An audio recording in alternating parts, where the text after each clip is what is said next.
வணக்கம் உறவுகளே. நான் வரகு அவல், இந்த வரகு அவல் இதை வச்சு ஒரு லட்டு பிடிக்க போகிறேன். அதுக்கு தேவையான பொருள் என்ன பார்த்துட்டிங்கன்னா, நெடக்கடலை ஒன்றும் பாதியமாக தோல் எடுத்தது, பொட்டுக்கடலை, வரகு அவல், இது ஏலக்காய், முந்திரி கட் பண்ணி வச்சுருக்கேன், திராட்சை கட் பண்ணி வச்சுருக்கேன். இப்போ இந்த மூணுமே ஏலக்காயுமே லைட்டாக வறுத்துட்டு மிக்சியில் சேர்த்துக்கலாம், அரைச்சிட்டு வந்துடலாம்.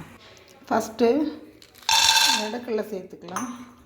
இது வறுத்தது தான், கொஞ்சம் லைட்டாக வறுத்துக்கலாம், அப்போ கொஞ்சம் நல்லா முறுமுறுன்னு மணமாக இருக்கும்.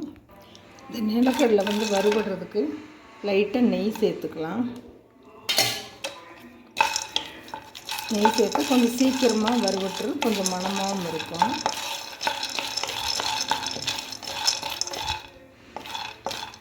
இது லைட்டாக வறுபட்டுருச்சு. இப்போது பொட்டுக்கடலையும் ஏலக்காயும் சேர்த்துக்கலாம். பொட்டுக்கடலை, ஏலக்காய், நெடக்கடலை நல்லா வறுபட்டுருச்சு. இது கூடவே இந்த அவல் சேர்த்துக்கலாம். அவல் கோதுமையில், சாமை, குதிரைவாளியில், கொள்ளில், ராகியில் எல்லாமே இருக்குது. இப்போ நான் வரகு அவலில் செய்ய போகிறேன். இதை நல்லா வறுத்துட்டு அந்த ஏலக்காய் 2 போட்டோம்ல, அதை தட்டி உள்ளே சேர்த்துக்கலாம்.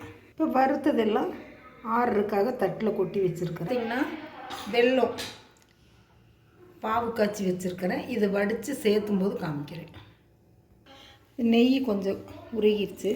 இந்த முந்திரி திராட்சையும் இதில் சேர்த்துக்கலாம், வறுத்து எடுத்துக்கலாம். முந்திரி திராட்சையும் நல்லா பொரிஞ்சிருச்சு. நம்ம அந்த மிக்சியில் சேர்த்துனதை அரைச்சிட்டு இதில் கலந்துக்கலாம். சேர்த்து அரைச்சிட்டு வந்துட்டோம். இந்த முந்திரி திராட்சை வறுத்ததுக்குள்ளேயே இந்த அவல், பொட்டுக்கல்லையில் கொஞ்சம் அரைக்காமல் எடுத்து வச்சுருக்கிறேன். லட்டு பொறுன்னு இருக்கட்டுன்னு. இது பவுடராக அரைச்சிருக்கிறேன், குறப்பாக, லைட்டாக குறப்பாக. இதையும் இதில் சேர்த்துடலாம். இதெல்லாம் நல்லா கலந்து விட்டுடலாம். முந்திரி திராட்சை, இந்த அரைக்காத அவல், பொட்டுக்கடலை, நெடக்கடலையும் போடலாம். உருண்டை பிடிக்கும்போது நல்லா பிடிக்க முடியாது. கலந்தாச்சு. இதில் வெள்ளைப்பாகு சேர்த்துடலாம். வெள்ளைப்பாகு சேர்த்துக்கலாம். இது கலந்து விட்டுட்டு மறுபடியும் வேணும்னா சேர்த்துக்கலாம். இது நல்லா கலந்து விட்டாச்சு. நம்ம கரண்டியில் கலந்ததை விட கையில் கலந்தது தான் நல்லாயிருக்கும். லைட்டாக தேன் சேர்த்துக்கலாம்.